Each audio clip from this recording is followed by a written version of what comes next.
Havendo número legal, declaro aberta a sessão. Alguma emenda à ata da sessão anterior? Aprovada sem emenda, expediente. Nenhuma, excelência. Ordem jurisdicional. Desembargador Amaury tem um acórdão para leitura. Excelência. Com a palavra, excelência. Uma coordenação rescisória em que é autor o Estado do Rio Grande do Norte e réu a CAERN, Companhia de Águas e Esgotos do Rio Grande do Norte. A emenda está um pouco longa, excelência. Vou ler somente o acórdão, porque eu acho que merece apenas para aprovação da redação. Acordos embargadores que entregam o pleno, em sessão, por maioria, rejeitar preliminar de falta de interesse de agir suscitada pelo juiz Azevedo Hamilton. E no mérito, ainda por maioria, em consonância com o parecer do Ministério Público, julgar procedente o pedido rescisório para modificar a sentença proferida em primeiro grau apenas quanto aos honorários sucumbenciais, fixando em R$390 mil, bem como condenar o litisconsórcio passivo ao ônus da sucumbência da demanda rescisória no valor de R$39 mil. Foram esses os valores, não é isso? Sendo que o desembargador Saraiva Sobrinho reduziu o valor fixado a título de honorários para R$250 mil e condenava o litisconsórcio em R$12 mil. Vencido o desembargador relator e o desembargador Armando Mota, que julgavam improcedente o pedido. A questão da correção está no corpo do voto, já especificado, excelência. Vai datar de assinado. Em discussão, aprovado. Mais algum acordo para ser lido? Feitos que independe de pauta, mandado de segurança. Eu chamo o primeiro, mandado de segurança 2013-14-666. O relator, desembargador Amaury. Vossa Excelência está com a palavra. Impetrante Lícia Nairone Pereira, impetrante secretária de Educação da Cultura e do Esporte do Estado do Rio Grande do Norte, e a diretora da 8ª Diretoria Regional de Educação e Cultura, que de logo já digo que estou excluindo da relação processual a diretora. Ok. E a matéria já tem precedência, excelência, e eu digo o seguinte: mandado de segurança, preliminar de legitimidade passiva de causa da diretora da 8ª Dired, suscitada pelo relator. E, no mérito, nomeação de servidora dentro da região na qual restou aprovada em concurso público, alegação de necessidade de remoção para outra cidade da mesma região em razão de doença no filho. Documentação que comprova a necessidade de acompanhamento do tratamento pela genitora. Existência de vagas no município para o qual se pretende a remoção. Informação da autoridade tutora de que está realizando o remanejamento dos servidores empossados quando da nomeação de novos concursados. Princípio da primazia classificatória dos concursados, direito líquido de sede do impetrante, amplamente caracterizado diante das peculiaridades apresentadas no caso concreto. Concessão da segurança, senhor presidente. Concorde o parecer da 19ª Procuradora. Ela fez o concurso para a região e ficou em Angicos. Em decorrência de doença no filho, abriu-se uma vaga em Mossoró, onde ela tem residência, que é da mesma região para a qual ela foi concursada e aprovada, e pediu remoção. Foi negada no primeiro momento, foi concedida, inclusive, liminar, e eu estou aqui concedendo a ordem no mérito, senhor presidente. Ok. Todos de acordo com o relator? Julgado. Concessão da segurança. O segundo é o mandado de segurança 2013-9736, é o relator, o doutor Erval, em substituição ao desembargador Amaury. Pode permanecer na bancada. Ele tá, mandado de segurança, é o segundo. É na época em que Vossa Excelência estava substituindo o desembargador Amaury. É uma matéria já conhecida da Corte, que diz respeito justamente àquele enquadramento com relação à promoção de agente da Polícia Civil. Já tem vários precedentes, e tem, inclusive, também uma questão preliminar, uma questão prejudicial de mérito, que nós estamos afastando na esteira, inclusive, dos precedentes desta Corte com relação à prescrição do fundo de direito, que é afastada, porque se trata de relação de trato sucessivo, com a incidência, inclusive, da súmula 85 do STJ, está mais do que comprovado, não é? É por isso que nós estamos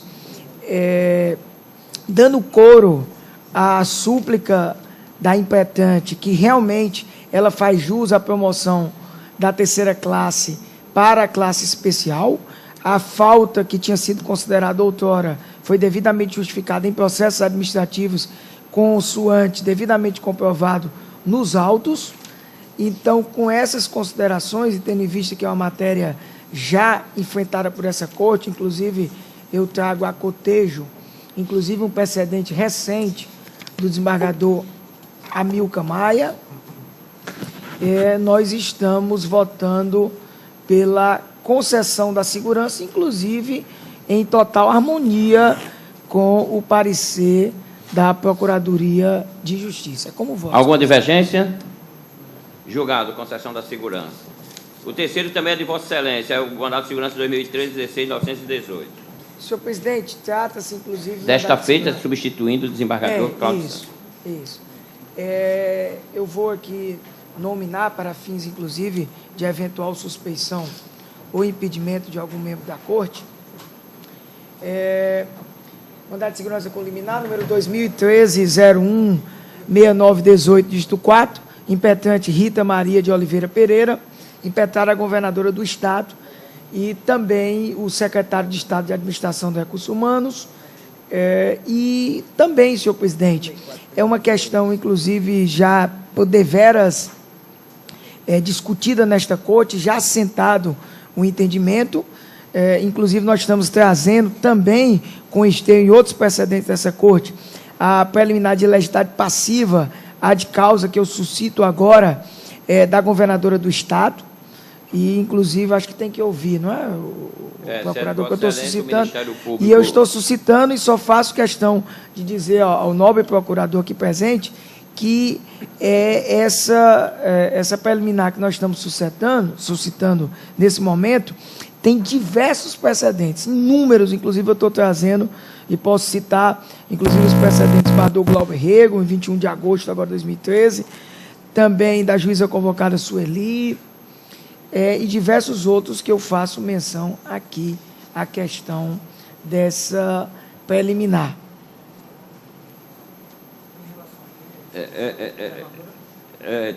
Está suscitando a ilegitimidade passiva da governadora, tendo em vista que o ato coator tão somente é do secretário de Estado, não é? E que nós vamos enfrentar oportunamente. Nós estamos suscitando porque realmente ela não teria como resolver a questão, em outras palavras, né? Sendo bem porque o ato é exclusivamente do secretário. Ok. Então, ok. E continuando, inclusive eu vou continuar na mesma linha, porque a questão já é aquela questão da Lei Complementar Estadual número 432/2010. Nós estamos rejeitando a preliminar de decadência, inclusive na mesma esteira da preliminar passada, e no mérito nós estamos constatando, infelizmente, que há o reconhecimento, né, do direito, mas não há implantação por parte do secretário.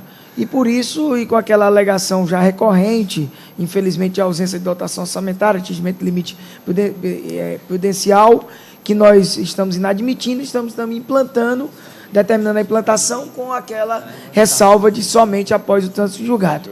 E eu menciono, inclusive, de que, com relação ao mérito propriamente dito, essa corte já se manifestou inúmeras vezes, inclusive, de Lava desembargador Expedito, desembargador de Lermano, então desembargadora Célia Smith, enfim, é uma questão já... Desembargador Eval, só um esclarecimento. Se esse caso aí é igual àquele caso da ação coletiva, que esses processos estavam suspensos, né? Eu não sei se é a mesma hipótese. Bem lembrado. Né? Estavam suspensos porque tinha aquela questão da ação coletiva, né, do sindicato. Qual é a categoria aí? Aí a gente teria que discutir se realmente... Ela é servidora pública lotada na Central do Cidadão de Alexandria. E nós teríamos que ver. Então é Sejuc. Ocupante do cargo efetivo de técnico especializado D. Vinculado a Sejuc, né? Certamente, porque não é Central do Cidadão? Central do Cidadão, Sejuc. Qual a secretaria dele? Sejuc. Ela é da Sejuc. Estava representada na coletiva, Sejuc, não? Qualquer coisa, excelência, eu posso retirar e analisar essa situação que, sinceramente, o voto não enfrentou essa possibilidade aí de já estar. Agora mas execução aí tem um individual. detalhe, mas é isso que eu chamo a atenção, Excelência. Como eu estou reconhecendo somente o direito, tendo em vista a patente não implantação, o reconhecimento por parte, inclusive, do secretário, e a implantação só é após o trânsito em julgado e a execução, mesmo que ela tenha reconhecido, que ela tenha tido o mesmo direito na ação coletiva, essa execução ela vai se processar somente uma vez. Não tem como se processar, até porque uma eventual cobrança de atrasado, nós estamos chamando a atenção que só pode ser feito em ação própria. Eu só pondero o seguinte, desembargador Erval, como eu também tenho casos idênticos, e acho que todos os gabinetes, então, se Vossa Excelência pudesse retirar de mesa e nós conversarmos durante a semana, tanto Vossa Excelência trazia esse, como eu traria os meus. Com certeza. Os gabinetes aí, né? Com certeza. Então, nesse sentido, eu vou retirar não só esse, porque o restante aqui, todos esses são todos eles, né? na mesma linha. Inclusive, eu vou ter que tirar. Então, nós podemos conversar para retirar Em todos. relação à suspensão, não é isso também? Ou não? Porque essa, desembargador Todos. Valder, a lei complementar né? 432, eu acredito Eu que com relação a ela me não comprometo tem a ação examinar. coletiva, não. Eu só não O tiro desembargador Ibanez tinha uma o relação de sétimo. todas O essas... certo, o restante não O é. restante eu tiro, sem problema nenhum, pelo contrário. Acho que é bom porque a gente resolve logo tudo. Alguns daqueles já Então foram não está em julgados. mesa. Então ainda 432, eu acho que não tinha... Não. Tem? Do terceiro ao sexto, né? Aí eu faço um Ok. adendo sobre essa sua preocupação, Ok. Excelência. Então vamos chamar o sétimo, é o mandato de segurança 2014-9660, da relatora de Vossa Excelência. Ok, senhor presidente. Mandato de segurança, pedido liminar, número 2014.009660, dígito 2.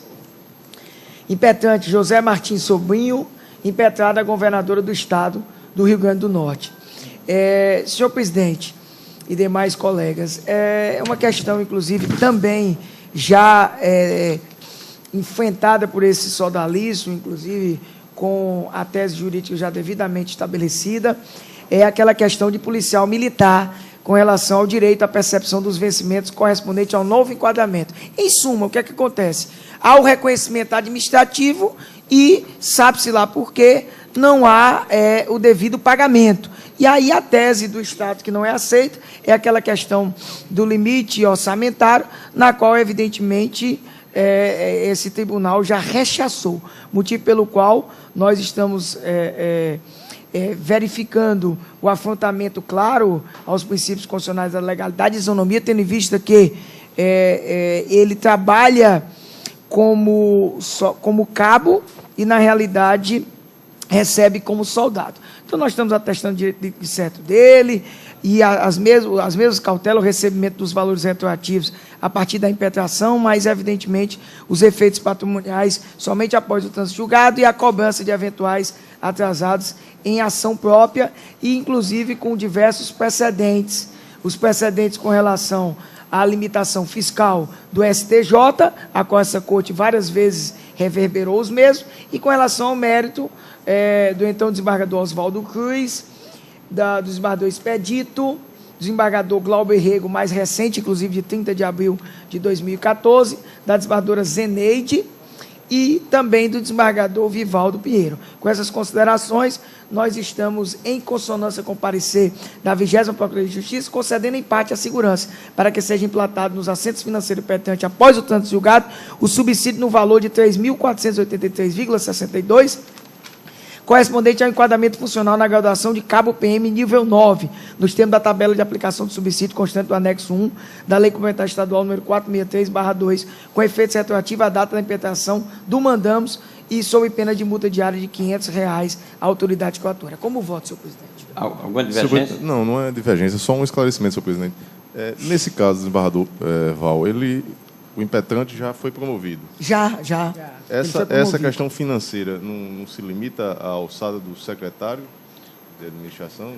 Governadora do Estado. O Não, comandante não. vai direto para a governadora. Inclusive, Não, nesse... a promoção é dela. promoção. É dela, Nesse- mas já foi promovido. já a questão foi financeira. promovido. Não é só a implantação? Quem paga? Quem paga? Não é a secretaria? Quem determina o pagamento?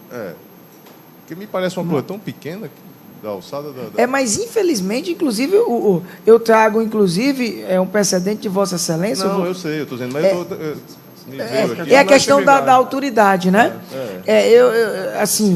Eu não... Porque a promoção, com certeza, é A ato promoção é ato da governadora. da governadora. Aqui ele já está promovido.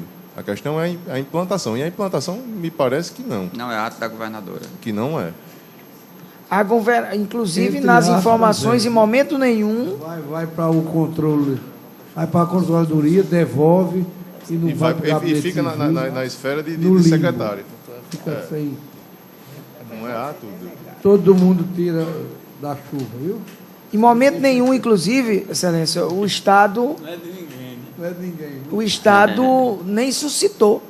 Mas a governadora Mas a questão de ordem não, pública. não suscitou. Podemos conhecer.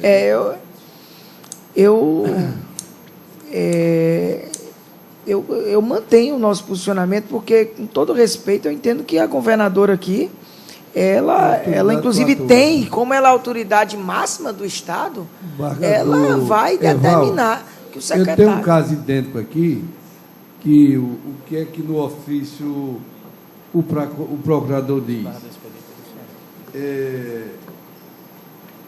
Estado do Rio Grande do Norte, pessoa jurídica, de direito público, vem para Vossa Excelência por seu procurador, certo? Requer seu ingresso à governadora, né? No polo passivo da demanda e apresentar defesa, apontando como coautor pelo impetrante, ao tempo que presta informações apontado como coautora, inclusive a governadora do Estado do Rio Grande do Norte. Né? Então, ela mesma, nesse caso idêntico, ela mesma aceita. Ela chega ao polo pacífico dizendo que a autoridade... Então, é mais um elemento. Ela aceita nesse caso, e nesse meu, ela teve a oportunidade de dizer que não tinha condição de efetivar a implantação e não fez. Eu entendo. Inclusive, em momento nenhum, parecer... Ela encampou. Encampou. Ou ela pede, ela pede para ir para o polo pacífico. Explicitamente. Está aqui o ofício do procurador. Meu é o 2014.00. É o sétimo. É o sétimo. É o sétimo. Reconheceu, sem dúvida. Reconheceu aqui que o pagamento é ela.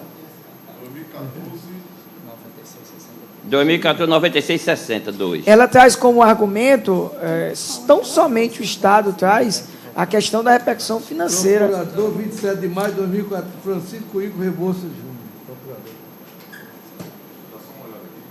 Num dos precedentes trazidos aqui para o doutor Erval, o tribunal, a unanimidade, acolheu a preliminar de legitimidade passiva do comandante-geral da Polícia Militar, mas manteve a governadora e o secretário de Estado. Foi isso que eu estava olhando o 2013, 103.3, de relatoria de governadora Maria Zeneide. O comandante manda para lá e ele não implanta. Porque tem vários casos. Coloca como impetrado só o comandante, outro só o secretário e uns três. É a governadora, e ela encampa. E nesse precedente aqui da desembargadora Maria Zeneide, que o desembargador Erval trouxe... Vamos olhar o precedente que eu trouxe do próprio desembargador Glauber Rego. Não, esse aí foi só o secretário estadual. Só o secretário, eu já né? olhei ali agora. Pronto. E esse da desembargadora Zeneide, justamente a governadora exclui também. o cabo e mantém a Então, há um governadora precedente específico dentro da ponderação do desembargador Glauber. Ele está levantando o preliminar do desembargador Glauber? Não. Ele apenas só está pedindo esclarecimento. Esclarecimento. Eu estou mantendo, até porque, com todo o respeito que eu tenho Desembargador Erval, a esse posicionamento... você não se permite? Olha, aqui no parecer do Ministério Público, consta a informação de que, conforme se pode ler da certidão de folha 53 dos autos, a autoridade impetrada não apresentou qualquer manifestação nos autos. Isso, mas não foi o que eu disse. Porque você disse que ela tinha isso. Não, mas ela depois aposta que... E aí, Excelência, depois, Vossa Excelência, evidentemente, não está com os autos em mãos, as folhas 63 dos autos, a governadora, o Estado vem e traz uma manifestação, até porque é o Estado que vai sofrer o impacto, né? E diz tão somente a questão do mérito, da denegação de segurança, da inobservância do limite prudencial. Mas aí a pessoa jurídica que está fazendo a defesa do ato. Aí é a pessoa jurídica que está fazendo a defesa do ato. Mas não é a governadora. Mas eu não disse que a governadora, eu disse que a governadora não trouxe nenhum posicionamento. Pronto, então estamos discutindo a legitimidade da governadora. mesmo com a ponderação de Vossa Excelência, eu vou manter, inclusive porque, com todo respeito, mesmo que eventualmente houvesse um posicionamento dessa corte no sentido de fazer essa distinção, eu já fui vencido em outros casos aqui, com relação, para mim, eu acho que, como autoridade máxima é a governadora, inclusive nesse caso específico, em um caso similar, a própria governadora, pelo procurador, quis, inclusive, encampou, eu acho que ela é a autoridade máxima. Ela, na realidade, se formos adotar essa tese, todo mandado de segurança será contra a governadora, porque ela é a autoridade máxima, então todo mandado de segurança será contra a governadora. Certo. Não, entenda. Mas E aí eu defendo que só se houver a manifestação expressa dela encampando o ato, é que eu tenho ela como autoridade coatora, que é o caso que o desembargador expedito faz referência. Então, se ela fez nesse caso específico que o desembargador trouxe, ela assumiu se ela fez nesse outro que o desembargador Paulo fez menção, aí nós não podemos, em situação porque ela tem que fazer similar, no processo específico. O mandado de segurança é ato individual. Se ela fez num processo, assumiu a defesa desse ato e não assumiu no outro, eu só tenho ela como legitimada naquele em que ela encampou o ato. No que ela não encampou, não é. Porque a lei diz que é ato do secretário e não dela. eu mantenho, eu estou... Desembargador Glauber continua com a palavra. Vai externou, acompanha o relator? Não. Não? Denega a segurança? Ou levanta uma preliminar? Preliminar. Preliminar de ilegitimidade. Legitimidade. Ilegitimidade passiva da governadora. Da governadora. Logo, consequentemente, no caso, a extinção do processo. Me parece que sim, porque extinção do processo. somente ela foi indicada. Só ela. Então. Veja, eu não sei, Excelência, apenas para tentar esclarecer melhor. A governadora, porque nós sabemos que a autoridade coatora é aquela que detém autoridade para fazer ou desfazer o ato. Em vários processos aqui, nós já temos concedido mandado de segurança em que se aponta a autoridade coatora à governadora. Neste específico que o desembargador Expedito tem em mãos, que eu estou lendo aqui também na minha tela, ela vem aos autos dizer... pedir o ingresso e presta as informações, mesmo que através do procurador do Estado. Mas o próprio procurador reconhece e pede o ingresso, onde ele diz, como coator, inclusive a excelentíssima governadora do Estado do Rio Grande do Norte. Então, ela expressamente declara que tem competência, porque se trata de quê? De implantação de pagamentos, de vencimentos, aí decorrente de uma lei que estabeleceu o aumento. Então, ela, inegavelmente, a governadora tem, sim, autoridade para determinar a implantação desse pagamento. E se não tivesse sido apontada como coatora, não é? E o secretário também, não sei se por lei o desembargador Ibanez fez referência, também tem competência para isso, mas o fato é que a própria governadora tem, sim, autoridade para isso. E reconhece isso nos autos que nós temos conhecimento disso, apesar de não ser especificamente nesse, mas a Corte tem conhecimento disso e tem concedido 12 mandados de segurança nesse sentido. Então, acho que excluir, a gente tem que ver feito agora, essa altura. Foi? O procurador foi. Vem aos e não, autos, ele não se manifestou. Ele não se manifestou? Ele não se manifestou. Aí, é paciência. Ele não se manifestou, foi o que eu chamei a atenção desde o começo. Ele apresentou defesa? Não. Não apresentou. Em nome da governadora, não. Depois do Estado, o Estado entrou depois do parecer, inclusive, da Procuradoria, e só fez menção à questão do limite prudencial. Em nenhum momento diz que a governadora não nada, tem. em nenhum momento. O próprio Estado. O próprio Estado. Para se manifestar. Foi inclusive, certificado o decurso do prazo. Ela foi notificada o procurador e simplesmente não se pensamento ele encampou também. Eu imagino aqui na desembargador Amaury, e o Estado, aí foi o que o Estado fez. O Tribunal de Justiça, que é uma corporação, uma instituição com abrangência bem menor do que o Estado, tem na pessoa do seu presidente a autoridade máxima. Questão de implantação de folha se limita a quem aqui no tribunal? ao Tudo é a presidente. presidência. Tudo Certo. não Se ele há... não determinar, Certo. ninguém... Não, eu estou dizendo, mas a questão Mas é diferente no Estado. do setor No Estado, há pessoal. delegação Com- No Estado, No há Estado, sim, o delegação. Estado No é Estado, outra, há né? delegação para os secretários, desembargador, né? Exatamente. Os secretários é que são as autoridades que determinam a inscrição, inclusive, da despesa e tudo. Eu queria fazer uma pergunta pela ordem, desembargador Herval. O Estado, a Procuradoria do Estado, quando protocolou essa defesa aí do Estado, ela fez dizendo expressamente que era na defesa de um ato da governadora? Alguma Não, coisa ela assim, não porque se manifestou A Procuradoria do em Estado momento ela nenhum. faz a defesa Eu vou fazer de uma breve. de modo geral. Eu vou fazer uma breve. Eu sempre Então, ela costumo. faz, inclusive, das secretarias, dos Eu sempre costumo secretários. trazer todos os detalhes. Como era uma Isso, questão, então- inclusive, rebatida e diversas vezes enfrentado o seu mérito aqui, eu fui, evidentemente, de modo mais simplista, até atendendo às ponderações do desembargador Expedito, que sempre gosta que eu resume os fatos. Mas eu vou aqui especificar rapidinho. Foi indeferida a liminar, o desembargador Cláudio indeferiu a liminar, e foram feitas as notificações de estilo. Com essas notificações de estilo, o Estado, até interessante, o Estado, repito, por sua procuradora, e ela nominou o Estado. Porque é interessante. Ontem mesmo, no gabinete, eu me deparei com a situação, e com todo o respeito que eu tenho ao Estado do Rio Grande do Norte. Quando é do interesse do Estado do Rio Grande do Norte, sabe o que é que os procuradores têm feito? E com todo respeito a todos os ilustres procuradores, têm chegado ao absurdo, me perdoe, de dizer, quando era o interesse dele, não, foi um mero erro material, não era para ser o IPERN, sim o Estado. Quando nós sabemos que o IPERN, por exemplo, é uma autarquia com personalidade jurídica própria, e o Estado é, evidentemente, outro. Mas, enfim, voltando aqui, ela vem pelo Estado e simplesmente pede para ingressar. O Estado pede para ingressar. Repito, senadora, o Estado pede para ingressar.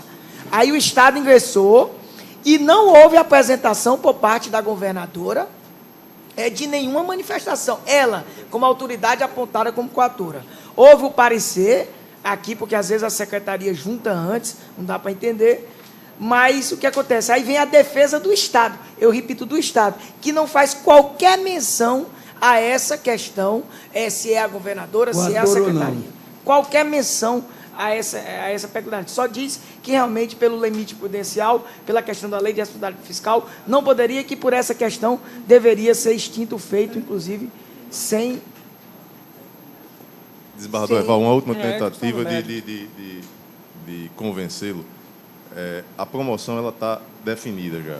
Essa promoção, e aí, como bem colocou o doutor procurador, há uma delegação para os secretários de competência. O secretário, com esse título lá, judicial, de promoção, ele tem a obrigação de implantar. Se ele não implanta, ele é a autoridade. ele é quem é o responsável, ele é quem é a autoridade coatora. A parte dela, ela fez, a promoção está feita. É uma questão que aqui se contrapõe a tudo aquilo que a gente tem decidido aqui. Se me permite, doutor Glauber, a governadora... O Estado aqui, eu vou fazer só mais uma ponderação. Mas não se discute Estado, aqui está discutindo a questão pessoal. A autoridade. A autoridade. É mais pessoal. interessante. A autoridade apontada como coautora, desembargador Glauber, em momento nenhum, vem, fala nada, aí o Estado assume e simplesmente diz, ao final... É uma falha da Procuradoria. Por fim, destacar que a chefia do Poder Executivo Estadual editou o decreto número 23.627, estabelecendo sérias medidas de contenção de despesas no âmbito da administração direta. Ou seja, quer bater que, por força desse decreto, ele não pode determinar o pagamento da imputação. Eu, evidentemente, respeito... Só uma questão de ordem, por favor, essas desembargador. questões, eu tenho dificuldade de compreender e peço a compreensão dos colegas, quando o processo fica arrudeando, me perdoe os termos, e esquecendo o seu principal objetivo, e na realidade único, que é tutelar os direitos materiais. O direito material do senhor José Martins Sobrinho, devidamente comprovado, por força de um direito que há muito tempo não vem estabelecido, nós iremos aqui, com todo respeito, se for o caso, havendo inclusive a não apresentação de qualquer tipo de defesa pela autoridade coatora, o Estado não fazendo qualquer menção, nós vamos extinguir o processo sem resolução do mérito, tendo um direito mais do que evidente. fique à vontade, eu, evidentemente, respeitando toda a posição da Corte, Bem, não irei de momento nenhum acolher essa tese. Vossa Excelência mantém a preliminar, o Ministério Público... Eu queria só mais um esclarecimento, se for possível. Não, Vossa Excelência está com a palavra, pode pedir esclarecimento. Eu queria só saber se a autoridade apontada como coautora, que no caso foi a governadora do Estado, se a autoridade, ela falou, ou se foi simplesmente o Estado quem veio fazer uma defesa. Porque no mandado de segurança, a autoridade tem que prestar informações. Ela não prestou. Ela não prestou, mas ela foi notificada, a governadora... A própria governadora, inclusive as folhas, eu vou ser claro aqui para você. E o Estado não mencionou o detalhe de a governadora ser parte ilegítima aí, de ser... Assinada por ela mesma, a própria governadora, em 2 de junho de 2014. E não prestou a informação no prazo de 10 dias dado por este tribunal. E o procurador-geral... A notificação ela manda direto para a Procuradoria. Assim manda para o procurador. Ela foi intimada após o procurador-geral foi intimado em 29 de maio e ela foi intimada em 2 de junho. Os dois foram devidamente intimados e, evidentemente, não trouxeram nenhuma manifestação, só trouxe o Estado por força de outro procurador, no caso a procuradora Rosalie Dias de Araújo Pinheiro. Eu posso dar o parecer então, oral sobre a preliminar de ilegitimidade passiva. Sobre a preliminar, eu vou concordar com o doutor Herval, porque, no caso, se a governadora, ela própria, foi notificada para prestar informações e tão somente passou para a Procuradoria do Estado, para que a Procuradoria fizesse essa defesa, no meu entender, ela é realmente a maior autoridade, como diz o doutor Herval, e é como se ela tivesse, então, já ali encampado a defesa daquele ato, que seria um ato de um secretário, né, do comandante, nós estamos tratando da polícia, né? Secretário de administração, isso, secretário de administração. Então, nesse caso, ela, como é a autoridade superior, e ela própria foi notificada para prestar as informações, e o Estado simplesmente fez uma defesa de mérito, não fez essa defesa processual, então eu entendo que realmente é como se a governadora tivesse encampado, e aí eu me acosto ao entendimento ao voto já proferido aqui pelo doutor Herval. Pela rejeição da preliminar. Isso. Desembargador Expedito. Acompanho o relator. Rejeita a preliminar. Doutor Paulo Maia. Acompanho, Excelência, de que não é nenhuma novidade. Os precedentes trazidos do doutor Hervaldo, da relatoria do desembargador Zeneide e do desembargador Vivaldo, já traziam essa possibilidade de ter no polo pacífico como impetrada a governadora em caso idêntico. Desembargador Vivaldo. Também vou acompanhar o relator.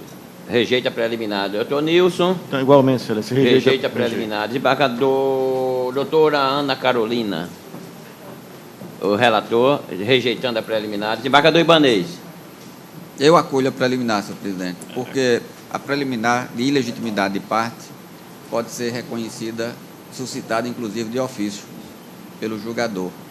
E o fato de, veja só, o ato de promoção, que é da autoridade superior da governadora, ela praticou. E o secretário tem que cumprir. Aqui nós estamos diante de um descumprimento por uma autoridade inferior de um ato de uma autoridade superior.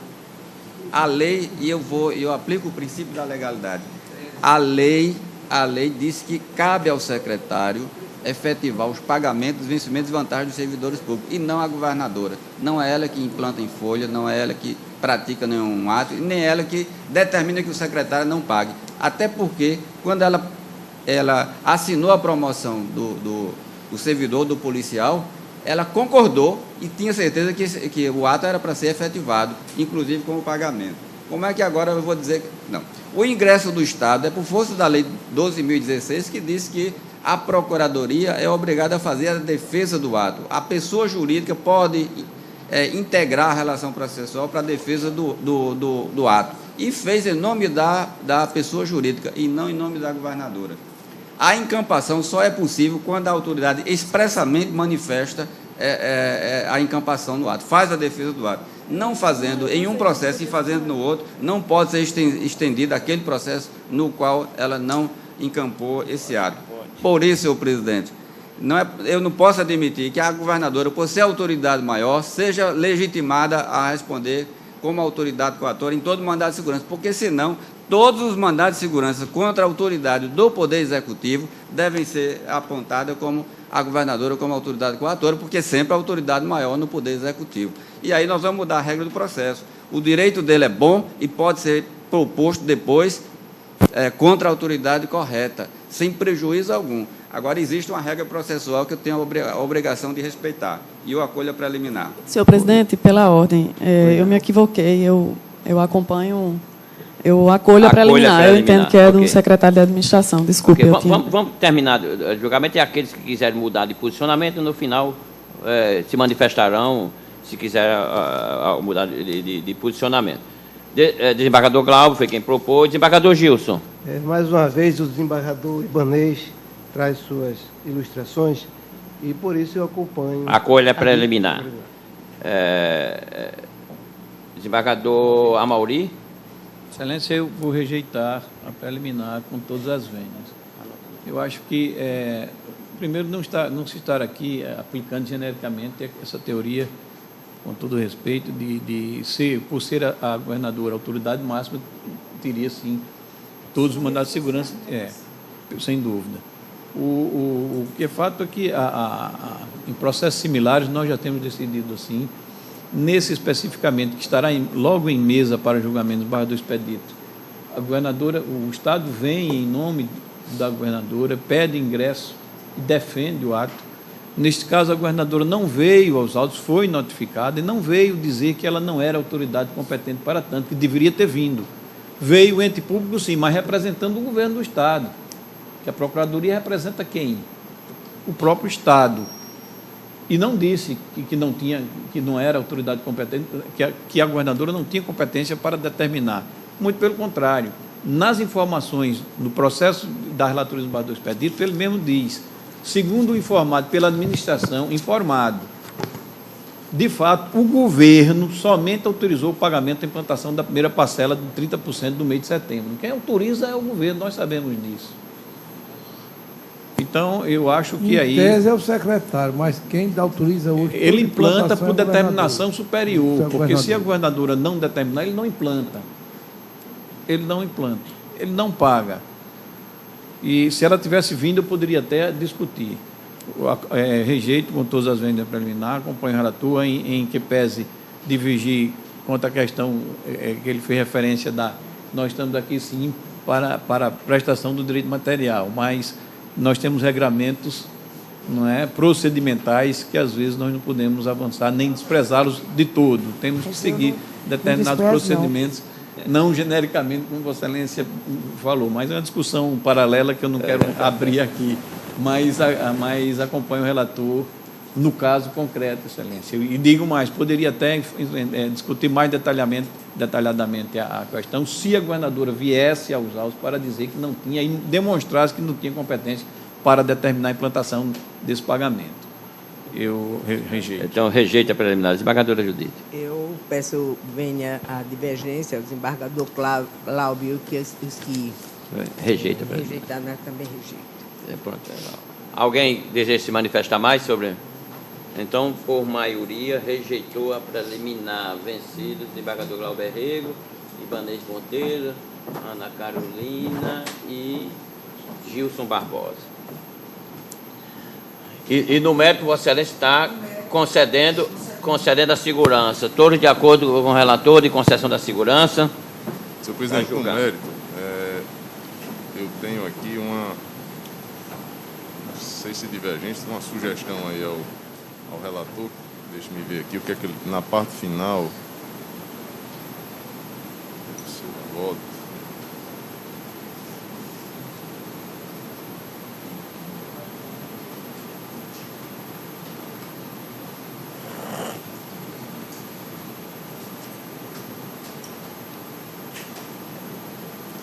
Sim, está aqui, a parte final.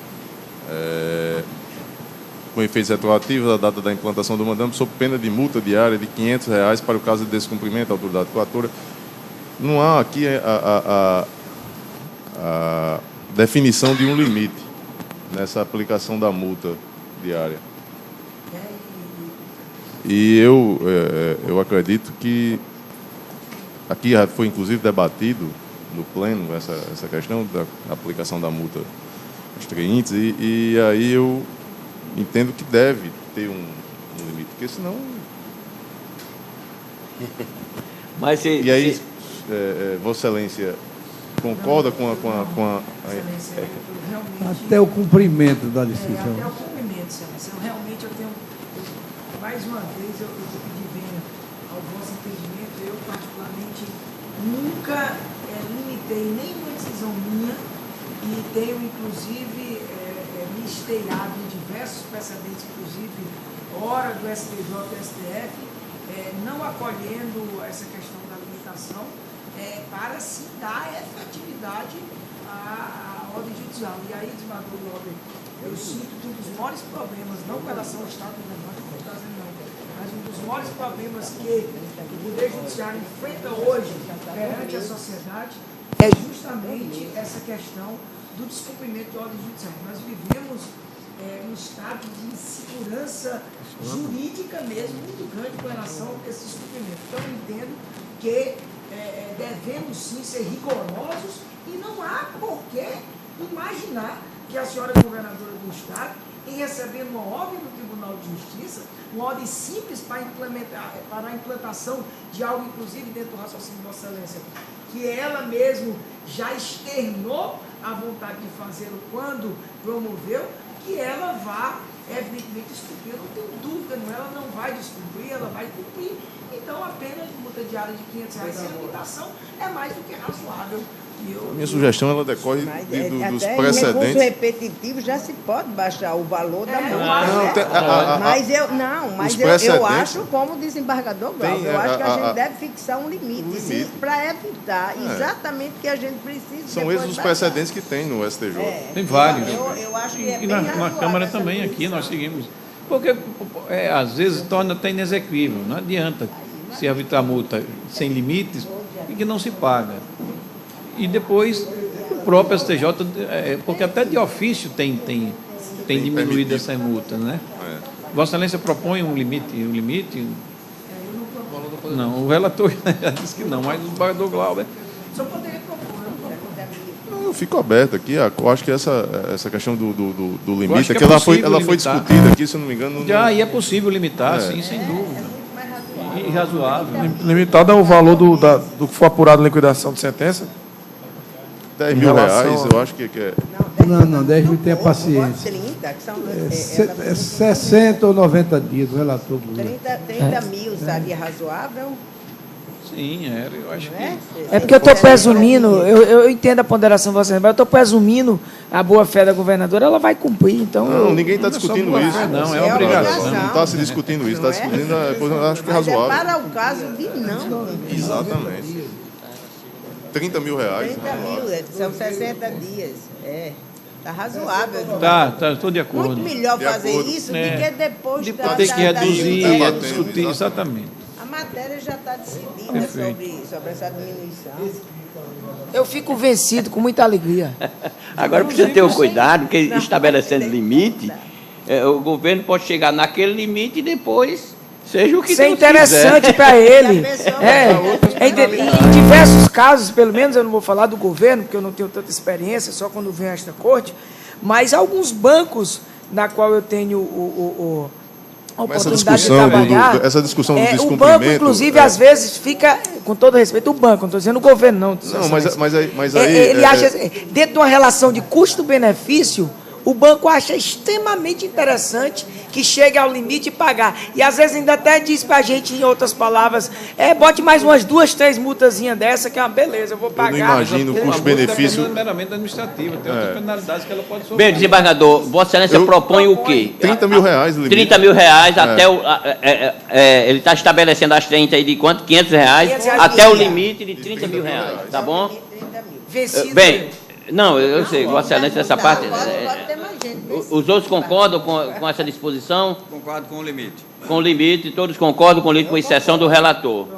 Né? Então, foi em parte, mas Vossa Excelência continua eu faço a adequação. Eu trago.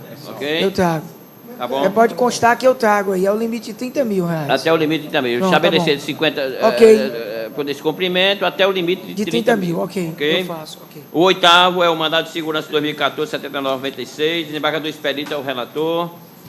Excelência, é um caso quase idêntico esse que a governadora encampou.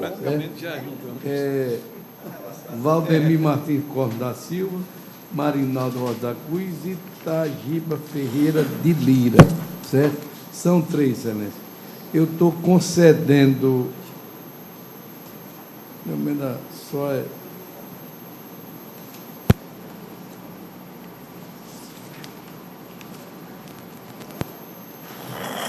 A Código dos Embargadores que integram o Tribunal Pleno, em consonância com o parecer da 15ª Procuradoria Parcial, conceder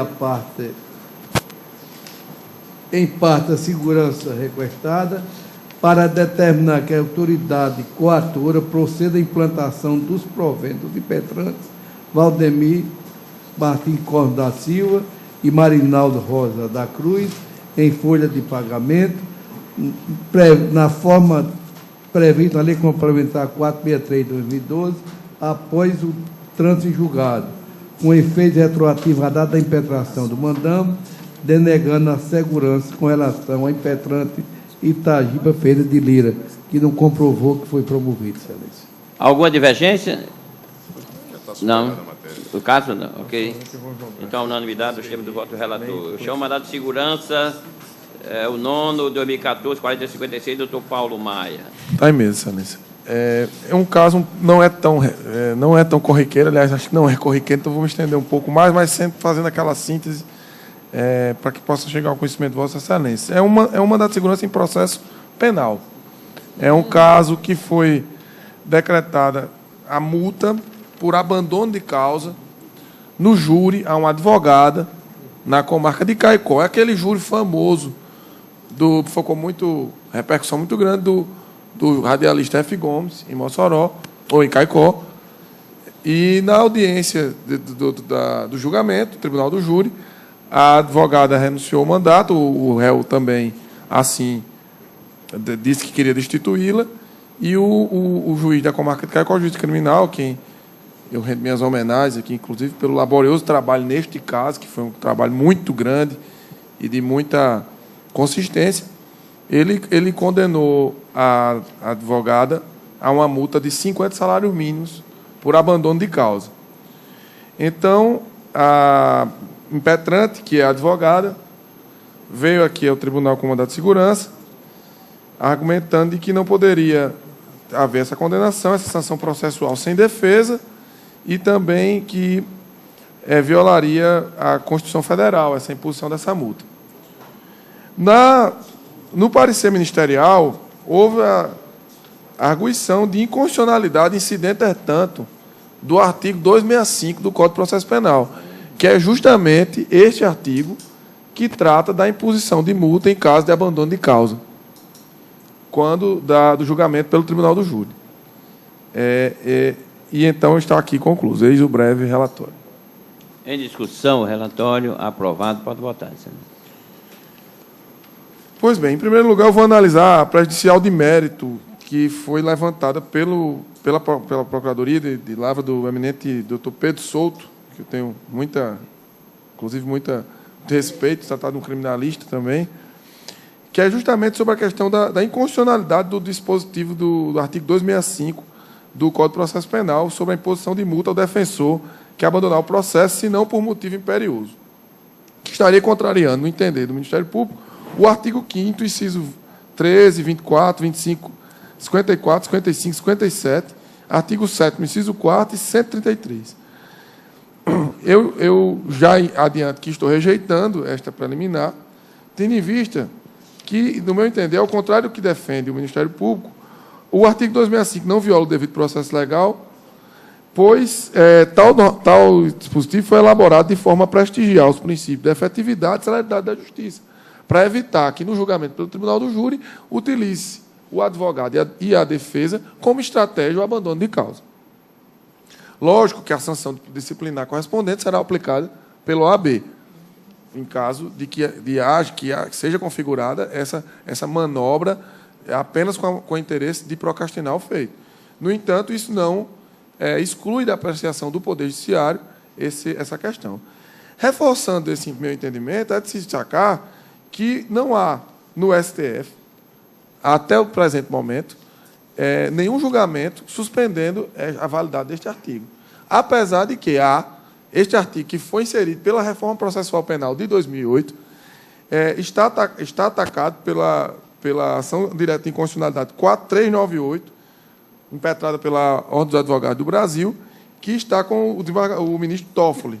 E esse processo ainda não foi julgado. Portanto, o Código... E não há nenhuma medida cautelar suspendendo a vigência dele. Portanto, o artigo 265 está em plena vigência e corroborando com isso, trago diversos precedentes aqui do STJ, dizendo que não tem ainda nenhuma decisão do Supremo sobre o caso, portanto, ainda é aplicável, do Tribunal de Justiça de Santa Catarina e do Tribunal de Justiça do Rio de Janeiro. Então, em relação à prejudicial de mérito de inconstitucionalidade, incidente tanto do artigo 265 do Código de Processo Penal, arguída pelo Ministério Público, eu estou rejeitando. Rejeitando. Alguma divergência? Rejeitada a unanimidade. Pode prosseguir, senhor. No que se refere ao mérito, eu vou ter que realmente ler aqui, porque a questão é muito pontual. Sim-se a análise do presente mandamos acerca da eventual ilegalidade no ato que determinou a aplicação de multa no importe equivalente a 50 salários mínimos decorrente do suposto abandono de causa no processo em que a atuante impetrante atuava na condição de defensora do acusado. Segundo o artigo 265, o defensor não poderá abandonar o processo senão por motivo imperioso comunicado previamente ao juiz sob pena de multa de 10 a 100 salários mínimos, sem prejuízo das demais sanções cabíveis. Da leitura do texto legal transcrito, denota-se a clara natureza exclusivamente processual ostentada pela sanção prevista, assumindo este status de instrumento posto à disposição do magistrado para garantir que este desempenhe sua função de velar pela regularidade da relação processual através de mecanismo que iniba o advogado de obstar a livre fluência da instância penal, comprometendo a celeridade processual, o direito das partes e a eficiente prestação jurisdicional. Apesar do reconhecimento de que o advogado não é parte da relação processual, temos pacificado o entendimento de que atua mesmo, sem dúvida, como um dos sujeitos que participam do processo, o que justifica sua submissão aos poderes do magistrado, enquanto dirigente da relação processual, sem prejuízo ainda das sanções disciplinares eventualmente aplicadas pela Ordem dos Advogados do Brasil. No entanto, os limites da subsunção da previsão legal à hipótese fática devem guardar cautela e uma ponderação do caráter do ato atribuído ao procurador que sofreu a sanção. Digo isso porque o espírito do dispositivo legal converge à ideia de punição do, abro aspas, advogado desidioso, desleixado, que deixa de praticar atos processuais que lhe incumbia sem qualquer motivo justo e sem cientificar o juízo, revelando um descaso para com a justiça, numa ação lesiva à atividade jurisdicional do Estado, que, como se sabe, constitui um dos pilares do Estado Democrático do Direito. Também compreende a conduta de má-fé do advogado, que propositadamente deixa o processo, buscando retardar indevidamente a marcha processual. E aí é justamente o que eu tinha falado anteriormente. Aquele julgamento era um julgamento de altíssima complexidade, de altíssima repercussão, e o juiz entendeu, naquele momento, que aquilo era uma tática processual e não realmente uma renúncia motivada. Ocorre que, analisando as circunstâncias fáticas envolvendo a questão, inexistem razões que justifiquem ter restado caracterizado o abandono a que se refere o artigo 265 do CPP, considerando que, no caso, a renúncia ao patrocínio do réu se deu antes do início da audiência, ocorrendo, pois, de forma prévia e por motivo justificado, notadamente razões de foro íntimo, concomitantemente reconhecidas pelo réu, então patrocinado, que, inclusive, informou que a impetrante estava sendo ameaçada e que, por tal intento, desejaria constituir um novo causídico proveniente preferencialmente de outro Estado. Então, Excelências, a procuradora do acusado disse que o pai do acusado foi à sua residência às 7 horas da manhã e disse: a senhora não vai ser mais a advogada do caso. E, na audiência de instrução de julgamento do Tribunal do Júri, a advogada chegou e disse: eu não vou mais ser por motivo de foro íntimo. E o advogado, o próprio réu, disse em audiência: a minha advogada está sendo ameaçada, eu vou procurar um advogado de outro Estado. E, mesmo assim, houve a aplicação da multa pelo juízo que presidia naquele momento. Não obstante as razões de foro íntimo já fossem suficientes para lastrear o pedido de renúncia, as informações acrescentadas pelo réu do processo criminal não deixavam mais qualquer margem para a emissão de juízo de valor proveniente do magistrado, no sentido de acolher ou não a pretensão, por constituir-se, como já frisado, um direito do advogado à manutenção ou não do patrocínio da parte, mormente quando a renúncia é plenamente aceita pelo cliente. Não houve abandono da causa, houve sim renúncia do patrocínio do réu, devidamente motivada previamente, sendo que tais razões são totalmente alheias à necessidade de comprovação ou de maiores detalhamentos passíveis de ratificação pela autoridade judicial, o que torna o ato atacado ilegal e garante a necessidade de proteção do direito líquido e certo evidenciado pelo impletante. Faço exposto, em consonância com o parecer da 12ª Procuradoria de Justiça, conceda a segurança pretendida para determinar a sustação dos efeitos da decisão judicial atacada nos exatos termos pretendidos no item B da exordial do mandamos. É como voto. Desembargador Vivaldo. Doutor Nilson. Também, excelência, acompanho. Doutora Ana. Só uma questão, senhor presidente. Desembargador Paulo, essa informação de que ela disse que logo cedo, às 7 horas da manhã, foi informada dessa questão da ameaça, tem nos autos? Que eu não... Tem nos autos. No momento que ela pede a reconsideração, porque o que ficou claro para mim é que no momento... Eu acho que se não tivesse isso, assim, se tem uma ocorrência, porque previamente, eu entendo, nesse caso, de um júri de grande repercussão, com a mobilização de todo um aparato, escolta de preso, uma dificuldade maior do mundo. Então, por que ela antes, no dia, na hora da sessão, ela diz que renuncia? E também o advogado ele tem que ficar ainda responsável pelo processo durante 10 dias subsequentes, a menos que seja constituído um outro antes do fim do prazo. Né? O que tem nos autos é o seguinte, é que no momento da sessão, realmente ela não alegou isso. Ela apenas renunciou por motivo de foro íntimo. Quando ela pede a reconsideração, e aí ela disse que não disse antes, porque foi uma coisa que ocorreu às 7 horas da manhã e o júri era às 8. Mas que no calor, o que eu posso vislumbrar, e aí é mero, não tem como ficar conjecturando. O que está registrado na ata é que ela renunciou por motivo de foro íntimo. E somente quando ela vai se pedir a reconsideração da decisão é que ela alega que houve essa ida do pai do acusado até a sua residência às 7 da manhã. Ela poderia ter dito isso antes, né? O fato é que o acusado em audiência disse que iria constituir um advogado de outro estado. Iria constituir um advogado de outro estado. De audiência de julgamento. Estou falando isso no momento da formação do tribunal do júri. Logo após ela dizer que renunciava, ela dizia, o acusado disse, eu vou contratar um advogado de outro estado que daqui não tem condição, está sendo ameaçado. Isso em audiência anterior? Não, no dia. Após a renúncia. Depois que ela renunciou. Depois que ela renunciou. Foi na sessão do júri. Tudo na sessão do júri. Tudo isso na sessão. Isso está registrado em ata. Está registrado na ata da sessão do júri. Esse dispositivo do 265, ele tenta a iniciativa justamente para vedar esse abandono, né, esse retardamento, a quebra da celeridade processual. E aí, no caso, assim, a aparência aqui é de que foi uma estratégia aí, usada pela defesa para retardar para a marcha processual. E eu, em gabinete, eu tenho feito uso desse dispositivo, tenho aplicado essa multa. Né? Eu aqui, inclusive, doutora Ana fez referência ao Estatuto da Advocacia, que no seu... Deixa eu ver aqui. Artigo 5º, parágrafo 3º.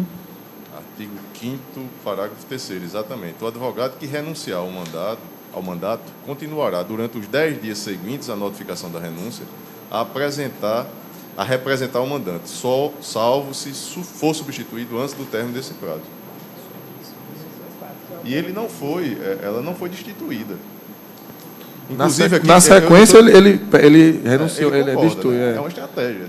E, salvo engano, desembargador Paulo, na petição inicial, não sei, queria que o senhor me corrigisse se eu estiver errada, ela fala também que, em razão de ter feito um pedido de desaforamento que não foi acolhido, ela disse que ainda iria recorrer desse pedido de desaforamento, ela estaria renunciando. Então, se ela vai continuar... Não, isso aí não é na petição inicial, não. Essa informação é dada pelo juiz. Ele está registrado em ata, que ela teria dito que não faria aquele júri de jeito nenhum e que ainda tinha um pedido de desaforamento seria julgado. Mas ela teria a obrigação, como a doutora Carolina chamou, de continuar nesses 10 dias.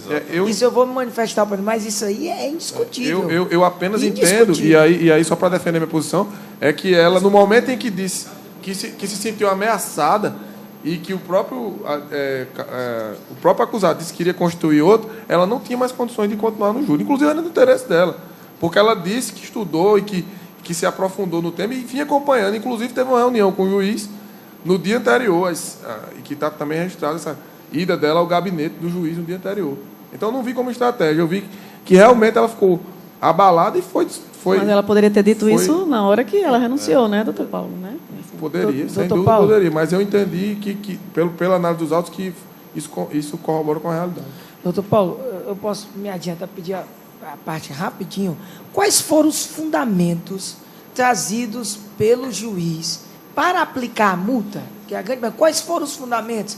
Porque eu acredito, e eu, assim, evidentemente eu não quero me antecipar com relação à posição que eventualmente o Supremo possa vir a tomar. Eu conversava, o desembargador Amaury conversar comigo, o retardo, 4 anos sem nenhuma posição, essa insegurança jurídica que o Supremo Tribunal Federal deixa sobre um dispositivo que aparentemente é interessantíssimo, esse dispositivo. Nós sabemos o que é que ocorre no dia a dia. Eu queria que Vossa Excelência explicitasse para nós quais os fundamentos que o juiz trouxe para aplicar a multa, porque ele tem que fundamentar, ele tem que dizer o porquê, e parece-me que, para ter aplicado a multa, ele deve ter motivado e tendo visto que foi uma tática, que foi um abandono premeditado, inclusive com a aceitação logo posterior do seu constituinte. É um tanto quanto extenso aqui. Mas eu preciso. Eu posso suspender a multa até. Eu não vou votar. Você suspendeu a multa até a julgamento da DIN? Não, eu estou. É outro mandado de segurança. Estou concedendo o mandado de segurança. Está concedendo para suspender excluindo. A multa. Aplicação total. Perfeitamente, para anular o pagamento da multa.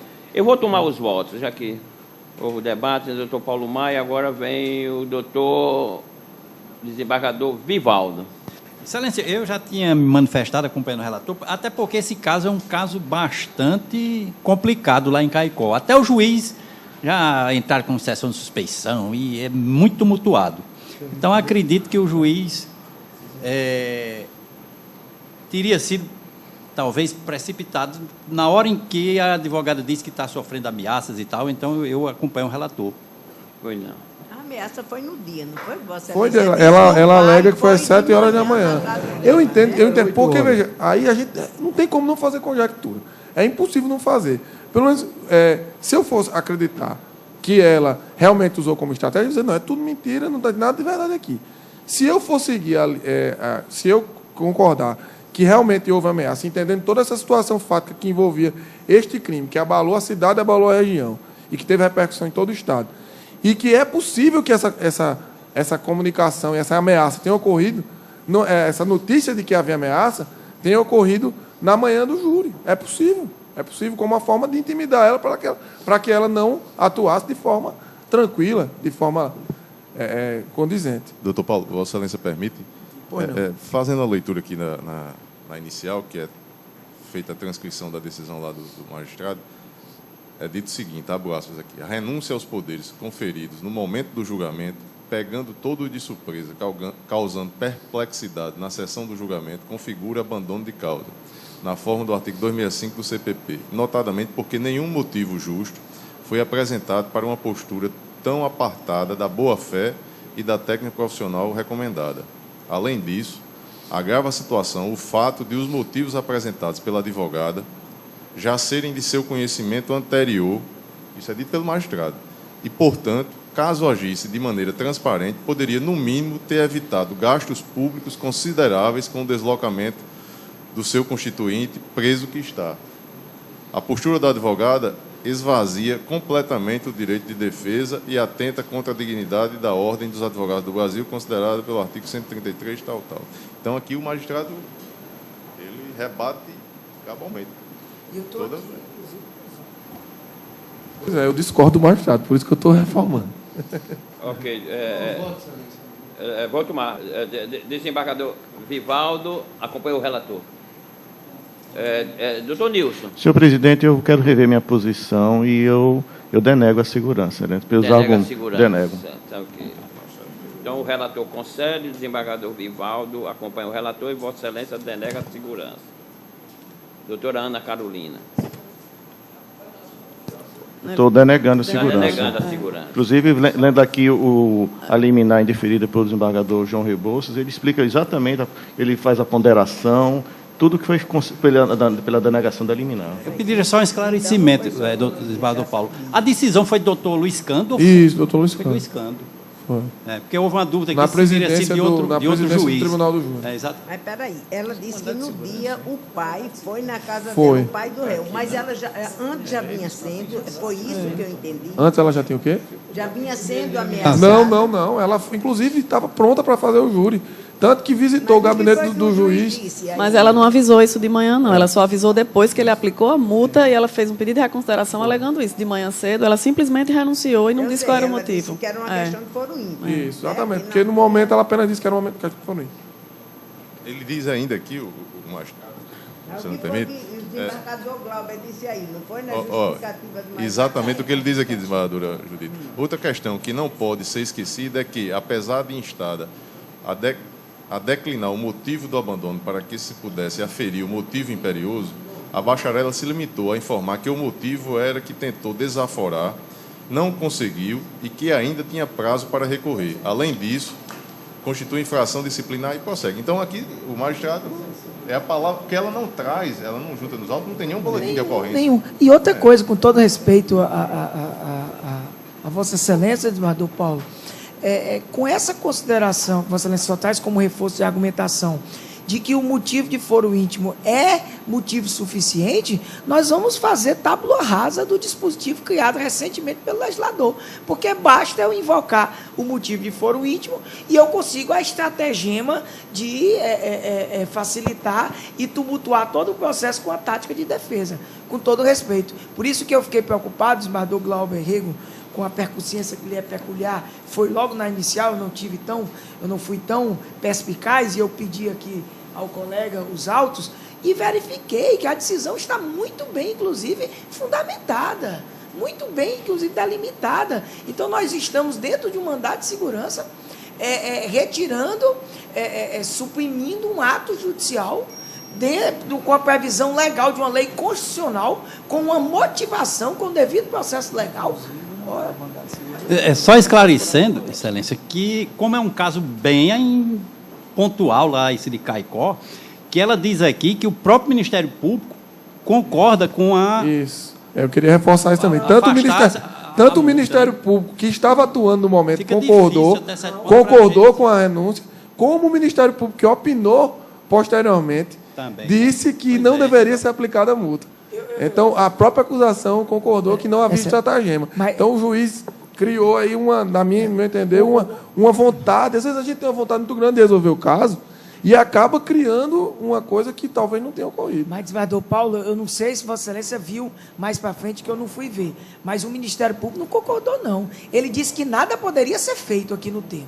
Só se ele disse mais para frente. A seguir, até uma manifestação expressa. Dada a palavra ao representante do Ministério Público, este afirmou que realmente nada poderia ser feito. Não, mas não. Quando ela pede a reconsideração... Quando ela pede a reconsideração, ela há uma vista do Ministério Público. Está aspiado. Com relação ao fato, este promotor de justiça entende que a multa arbitrada, aquela advogada, merece ser revista. Naquela ocasião, recordamos que o réu declarou que sua defensora estaria sendo ameaçada. Por esta razão, ele gostaria de constituir novo. Está aspiado. Eu acho que a grande dificuldade... O assistente de acusação também. Eu acho que a grande dificuldade aí está em como se aferir isso em mandado de segurança. Não é? Porque o próprio relator, ele disse com razão que para chegar ao julgamento temos que adentrar no campo até da conjectura. E mandado de segurança até me parece extremamente complicado, daí a minha dificuldade em poder julgar esse caso. Eu não sei, talvez até a correção parcial fosse o instrumento processual mais adequado para se reexaminar isso. Mas é direito certo, aí há desencontro de informações da própria advogada, ela, num primeiro momento, justificou de uma certa maneira, depois modificou, e estamos aqui a cuidar de mandado de segurança, que trata de prova pré-constituída, enfim. Essa é a grande dificuldade que eu tenho, Excelência, apenas para fomentar aqui ainda mais os debates, mas não quero me antecipar.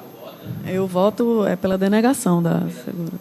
Pela denegação da segurança, doutora Ana Carolina. Desembargador Ibanez. Pela denegação da segurança. Desembargador Glauber.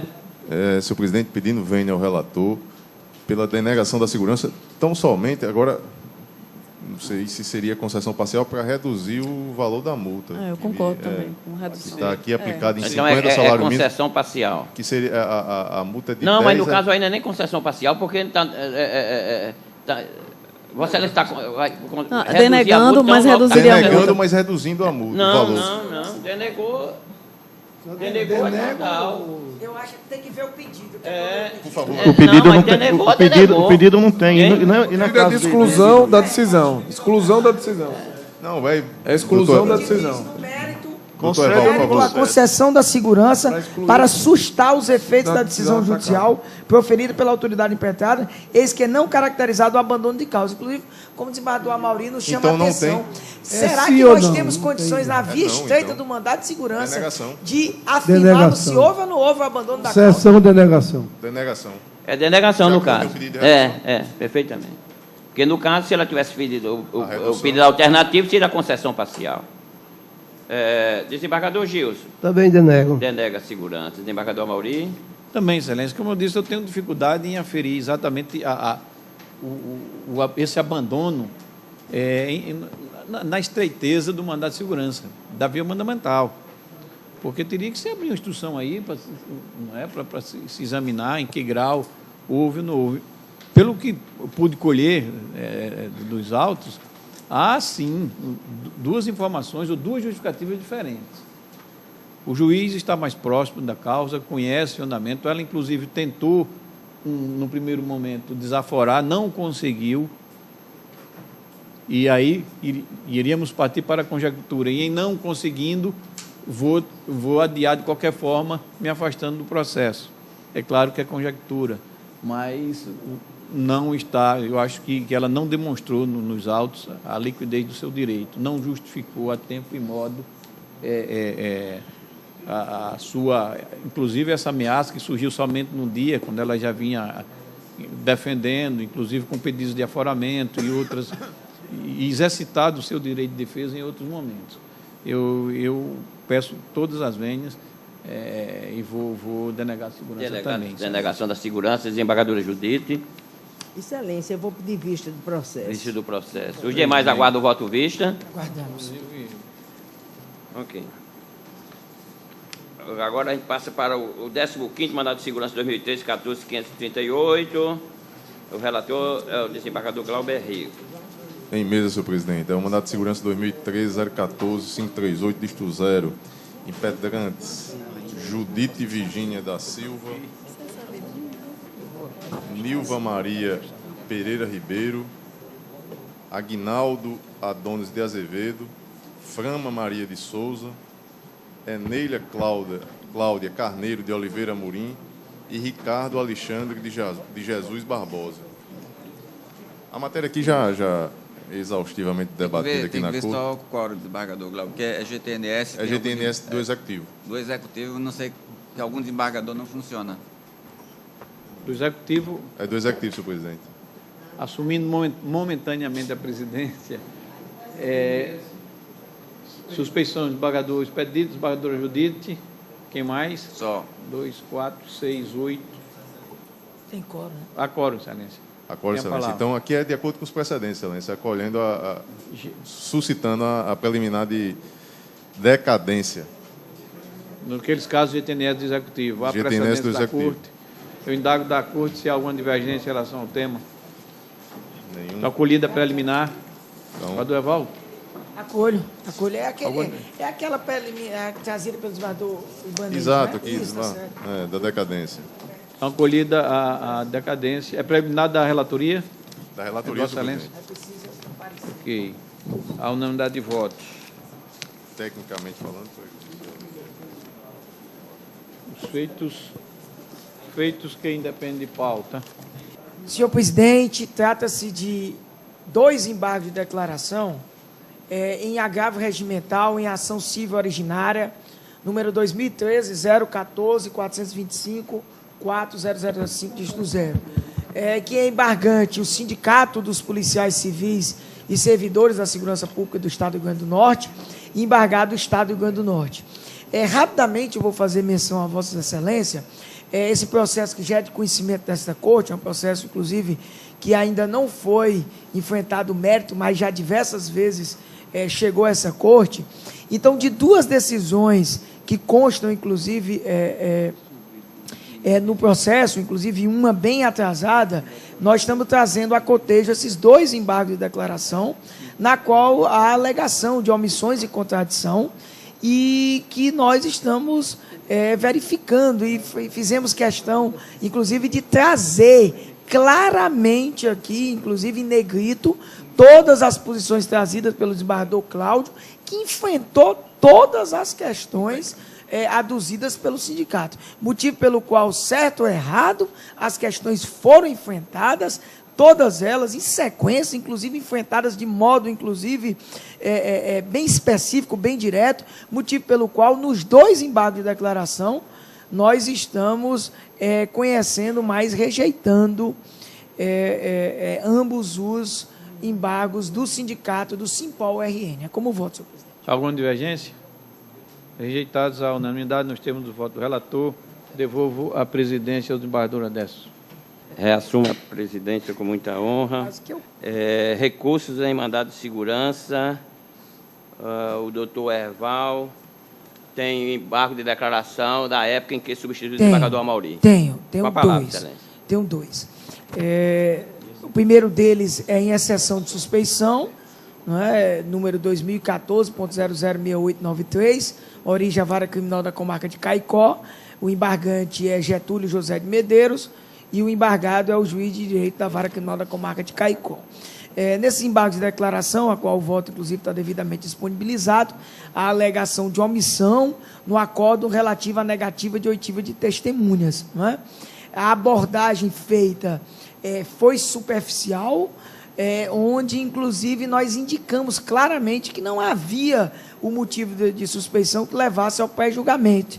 Fizemos questão, inclusive, também, da mesma forma, de deixar em negrito, trouxemos, inclusive, reforços de argumentação da total desnecessidade de oitiva, tanto do delegado-geral Fábio Rogério, à época, inclusive do desembargador Cláudio Santos, que foi trazido como testemunha para ser ouvido de uma suposta inimizade existente entre o juiz e o delegado, motivo pelo qual foram devidamente enfrentadas todas as questões trazidas pelo embargante e estamos verificando que há uma impossibilidade de rediscussão da matéria decidida, motivo pelo qual estamos verificando a intenção de pré-questionar a matéria, que não há essa intenção e estamos conhecendo e rejeitando os embargos e fazendo menção, no mesmo modo, ao enfrentamento das questões que se alegava omissas. Alguma divergência? Conhecimento e rejeição dos embargos? Por fim, um embargo de declaração e ação excisória de uma questão, aquela questão conhecida já da URV. Essa aqui é uma readequação do pronunciamento, inclusive vários julgados, motivo pelo qual, inclusive, eu só estou afastando totalmente a questão da existência de qualquer omissão, até porque nós fizemos tão somente a readequação ao julgamento do Supremo Tribunal Federal. Como voto, senhor presidente? Conhecimento e rejeição dos embargos, todos de acordo com o relator. Desembargador Amauri tem um agravo em mandado de segurança. Tenho, excelência. Agravo interno em mandado de segurança. Agravante o Estado do Rio Grande do Norte. Agravada Temes Tainá Silva Santana. O caso, senhor presidente, o Estado agrava contra a decisão da minha relatoria, que deferiu liminar em mandado de segurança para autorizar determinada nomeação de candidato aprovado em concurso público dentro do número de vagas e já expirado o concurso, o prazo de validade do concurso. O que fiz exatamente na esteira de vários precedentes desta Corte, inclusive já também esfragado pela STJ, no sentido de que há, assim, direito subjetivo à nomeação nesses casos. Eu concedi eliminar. O fundamento do regimental é somente em eventual pretensa desobediência à Lei 9494/97, que não é o caso dos autos, excelência, porquanto não se cuida de extensão de vantagem, o pagamento de qualquer remuneração, mas sim de nomeação. Eu estou mantendo aqui a minha decisão que concedeu a liminar, excelência, no caso, negando provimento ao regimental. Todos de acordo com o relator. O doutor Erval tem um embargo de declaração em outro processo. Tem outro embargo de declaração, excelência? Então, não tem mais. Agravo interno. Desembargador Amorim tem um agravo, né? Tem um agravo também, excelência, em uma ação rescisória. O doutor Erval julgou agora em sede de embargo de declaração, naqueles casos de readequação da URV, excelência.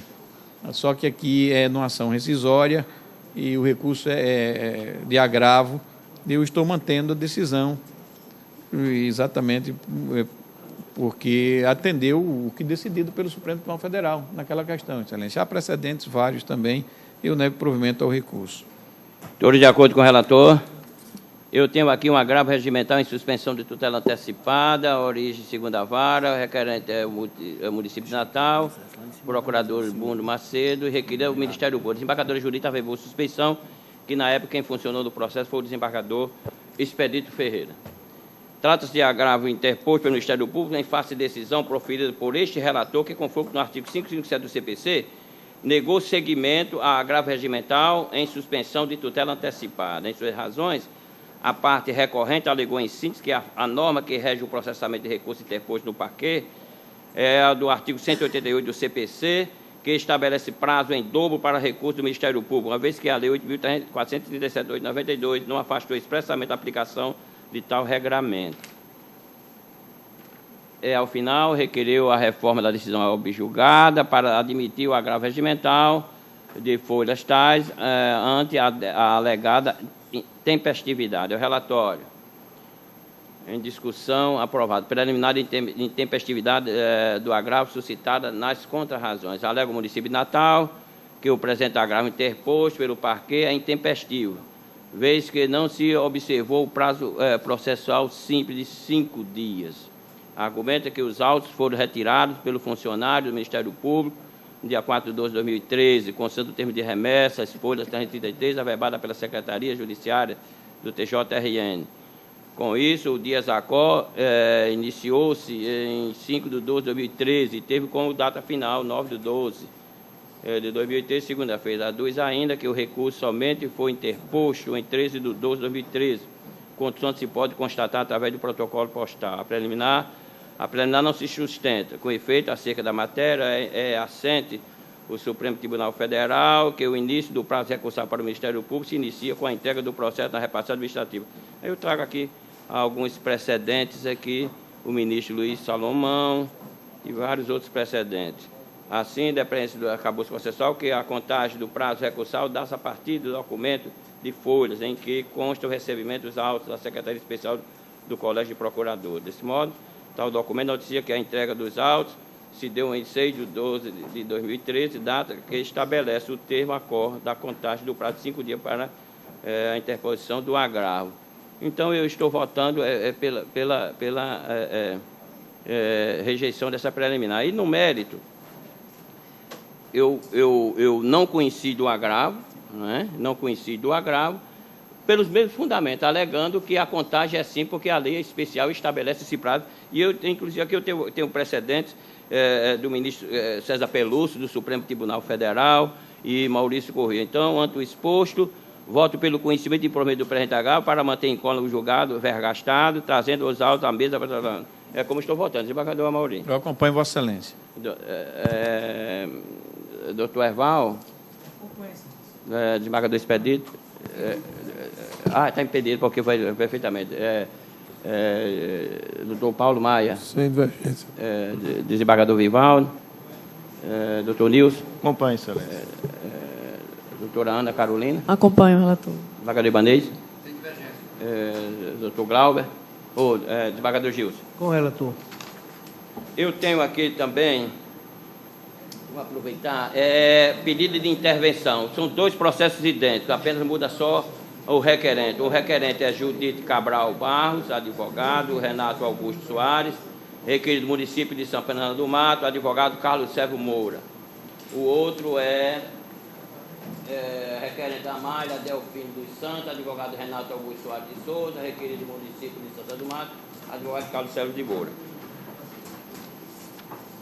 Judite Cabral Barro, por seu advogado habilitado, promoveu representação interventiva em desfavor do município de Santana do Mato, decorrente do não pagamento do débito constante do precatório requisitório, TRT, número tal, proveniente da Vara da Justiça do Trabalho do Açu. Em suas razões, sustentou a requerente em síntese que é credora do requerido em face de processo trabalhista transitado em julgado, que originou um precatório com vencimento em dezembro de 2007. Contudo, o município, devedor, não quitou seu precatório requisitório, expedido em 27 de janeiro de 2006. Ao final, pugnou pela intervenção do Estado na Municipalidade de Santana do Mato. Em decisão de folha, o presidente do Tribunal Regional Federal da 21ª Região, observando o descumprimento da obrigação do precatório requisitório, determinou o encaminhamento do processo interventivo a esta Corte de Justiça. A folha 132 foi determinada a intimação do município, representado para que, no prazo de 10 dias, apresentasse informações acerca da representação interventiva. A municipalidade, por meio do seu representante legal, ofereceu sua manifestação, informando que, embora tenha disponibilizado a verba de R$100 mil na Lei Orçamentária Anual para pagamento de precatório, não foram quitados os relativos ao exercício de 2007, em face da insuficiência de recursos, já que o município sobrevive somente com a cota do Fundo de Participação. Acresceu ainda que a própria requerente, embora requeira o pagamento imediato do precatório, reconhece que tais pagamentos devem ser feitos de acordo com a possibilidade do Tesouro. Alegou, inclusive, que o atual gestor firmou o termo de compromisso judicial perante o TRT com pagamento mensal de R$13 mil, que vem cumprindo com a última parcela programada para dezembro de 2008. Requer, por fim, que não seja determinada a intervenção daquele município, bem como que seja designada a audiência de conciliação, caso entenda necessário. Instala-se pronunciar no feito o órgão ministerial em parecer de folha da 2ª Procuradoria de Justiça, em substituição à 9ª Procuradoria, opinou pela procedência do pedido de intervenção. Prestando informações, solicitado o TRT, alegou que firmou o termo de compromisso em 2009 com o município requerido, não incluindo todavia o precatório em questão. O município requerido, por seu representante legal, apresentou nova manifestação informando que vem quitando os precatórios através de acordo firmado perante o TRT, 21ª Região, por consignação na própria conta do Fundo de Participação do município, e que foi apresentada novas propostas de acordo, todavia ainda faltam ser quitados 50 precatórios. Por fim, reiterou os argumentos anteriores expostos, justificando a impossibilidade de arcar com o pagamento do precatório em questão, requerendo a não intervenção daquele município. Acostou o documento de folha. Em novas informações, o TRT informou que foi firmado novo termo de compromisso judicial com o município requerido, com vigência até julho de 2013, e previsão de pagamento dos precatórios vencidos em 2003 e 2004, não incluindo o pagamento objeto do presente pedido, inscrito na proposta orçamentária de 2007. Em atendimento à solicitação da presidente desta Corte, a juíza da Vara do Trabalho do Açu informou que o precatório que originou o presente pedido de intervenção encontra pendente de pagamento e não foi incluído em termos de compromisso. Prestando as informações solicitadas a esta presidência, o Tribunal da 21ª Região informou que foi firmado novo termo de compromisso judicial com previsão de pagamento dos precatórios vencidos em 2005, não incluindo o pagamento objeto da presente feito com vencimento em 2007. Instala-se pronunciar dessa Procuradoria, em substituição da nona, ratificou a manifestação anteriormente ofertada, que optou pela procedência do pedido. É o relatório em discussão aprovado. Trata-se de representação interventiva promovida pelo Judite Cabral Barro, em desfavor do município de Santana do Mato, objetivando a intervenção estadual face ao não pagamento do precatório requisitório. Sabe-se que a apreciação da representação interventiva sob exame cabe exclusivamente a este egrégio Tribunal de Justiça, que, por meio do seu plenário, decidirá acerca da conveniência, oportunidade e necessidade da intervenção. Cumpre consignar que o procedimento interventivo possui caráter excepcionalíssimo, principalmente em observância ao princípio constitucional da autonomia dos entes federativos. Sob a excepcionalidade do procedimento, dispõe o ministro Joaquim Barbosa, em decisão proferida nos autos em verbos. A intervenção consiste em medida excepcional de supressão temporária da autonomia de determinado ente federativo, fundada em hipótese taxativamente prevista no texto constitucional e que visa a unidade e preservação da sabedoria do Estado Federal e das autonomias da União, dos Estados e dos municípios. Ressalto por oportuno que, embora a intervenção estadual no município tenha surgido com a Constituição Federal de 1969, somente com a atual Carta Política, em seu artigo 35, inciso 4º, é que se previu a modalidade de intervenção no município ou descumprimento de ordem ou decisão judicial. Imprescindível destacar, inclusive, que para o deferimento da intervenção deve-se observar os princípios da indissolubilidade do vínculo federativo e da razoabilidade, principalmente quanto à sua adequação e necessidade, o que redunda a afirmar o caráter político-jurídico da decisão. A respeito da temática, aí, Márcia Pellegrino, qual eu me despeço que está no voto. A aplicação dos princípios da razoabilidade e proporcionalidade é observada na reiterada jurisprudência do Supremo Tribunal Federal acerca do tema, sobretudo nas hipóteses de inadimplemento decorrente de insuficiência de recursos financeiros e necessidade de manutenção dos serviços públicos essenciais, que não configura descumprimento voluntário e intencional da ordem judicial por parte do ente público devedor. No caso sob exame, tendo o ente municipal firmado reiterados termos de compromisso perante a Justiça do Trabalho, os quais estão sendo cumpridos de acordo com a ordem cronológica, não há razoabilidade na aplicação da medida extrema no município requerido. Isto porque dos autos se verifica que os pagamentos dos precatórios do objeto dos acordos firmados vêm sendo cumpridos dentro das possibilidades do ente público requerido, com recurso do Fundo de Participação, como garante a parte do município do Rio Grande, como a grande parte do município do Rio Grande do Norte, que depende basicamente de tais receitas para a manutenção dos seus serviços públicos, demonstrando assim que o descumprimento do pagamento do precatório objeto da presente feito não é voluntário e nem intencional. De fato, o município requerido está sujeito a muitas obrigações de idênticas hierarquias, necessitando, assim, de garantir eficácia a outras normas constitucionais, tal como a continuidade da prestação de serviços públicos, de modo que a intervenção, como medida extrema, deve atender ao princípio da proporcionalidade, na hipótese, por ser o caso de incidência de princípios constitucionais concorrentes. Aí eu cito Maurício Correia, o Supremo Tribunal Federal, vários precedentes, inclusive aqui do desembargador Amaury Moura. Eu tive aqui, no caso, aqui em 2006, desembargador Amaury. Por todo o exposto, em adição às comparecencias ministerial, voto pelo arquivamento do pedido de intervenção, como eu voto, desembargador Amaury. Acompanho, Vossa Excelência. Doutor Herval. Eu acompanho, Excelência, mesmo sabendo que talvez alguns municípios tenham ainda a prática de querer descumprir, não é? Mas Vossa Excelência, com certeza, deve ter analisado muito bem e não deve ter verificado. Caso particular. Eles sempre têm demonstrado firmado acordo sucessivo, acordo, vem pagando aqueles que estão mais para trás. A gente fica, às vezes, assim, porque essa norma de intervenção estadual ou intervenção da União tem que começar a, de alguma maneira, ser posta em prática, não é? Mas eu acompanho Vossa Excelência. Doutor Paulo. Não, desembargador Expedito. Doutor Paulo. Vossa Excelência. Desembargador Pipão. Doutor Nilson. Igualmente, Excelência. Doutora Ana. Acompanho, senhor. Desembargador Ibanez. Desembargador Glauber. Acompanho, Vossa Excelência. Desembargador Gilson. Acompanho. A unanimidade arquivou o pedido de intervenção. Julgado em bloco, ambos os processos, a mesma coisa, só muda a parte requerente. Deixa eu ver aqui. Doutor Nilson, Vossa Excelência tem um conflito, não é? Tem, Excelência. Com a palavra, Excelência. Senhor presidente, é um conflito negativo de competência de número 2014-8064, distrito 7, oriundo da Vara Única da Comarca de Pedro Avilino, suscitante juiz de direito da Vara Única da Comarca de Pedro Avilino e suscitado juiz de direito da 11ª Vara Criminal da Comarca de Natal.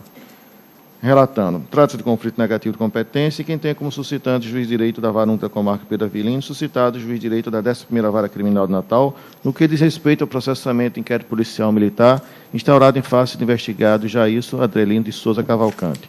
Concluídos os autos, o juiz de direito da 11ª Vara Criminal da Comarca de Natal, acatando parecer do Ministério Público, declarou-se incompetente para processar e julgar o feito, remetendo-se ao juiz de direito da Vara Única da Comarca de Pedro Avilino, uma vez entender que os supostos agressores, no momento do fato, exerciam funções nitidamente civis, notadamente a custódia de presos lotado que estava na delegacia de polícia da referida cidade, de modo a afastar o enquadramento no caso, na hipótese do artigo 9º do Código Penal Militar, folhas 40 e 41.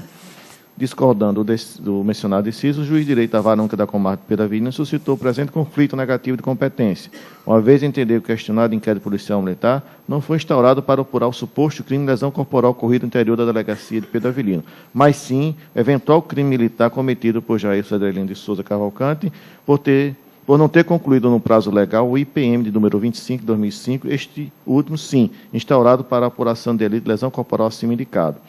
Instalado a se pronunciar, segundo a Procuradoria de Justiça, opinou pelo conhecimento do conflito e pelo conhecimento da competência do juiz suscitado, as folhas 86 a 89. E ao relatório, senhor presidente. Discussão, relatório aprovado. Pode votar, senhor. preenchendo os requisitos de admissibilidade e, com isso, conflito negativo de competência. Compulsão dos autos caderno processual, percebe-se que os autos subsidiam o presente conflito, diz respeito ao inquérito policial militar, instaurado pela portaria número 60/2007 do Gabinete do Subcomando, em 28 de outubro de 2007, que concluiu pela existência de suposto crime militar cometido pelo então capitão da PM, Jailson Adrielino Souza Cavalcante, por não ter concluído em tempo hábil o inquérito policial militar, do qual era encarregado, instaurado por força da portaria 25/2005 do Comando, para apurar eventual crime de lesão corporal praticado no interior da delegacia de Pedro Avilino, folhas 4 a 6 e verso as folhas 36 e 37. Nesse contexto, forçoso é concluir que a conduta iniciada no IPM, instaurado pela portaria 60/2007 do Subcomando, configura em tese crime militar, nos termos do artigo 9º do Código Penal Militar, capaz de fixar a competência do juiz suscitado, de acordo com o artigo 32, inciso 17, a letrada, da Lei Complementar Estadual 165/99. Ante o exposto, em consonância com o parecer da segunda Procuradora de Justiça, a doutora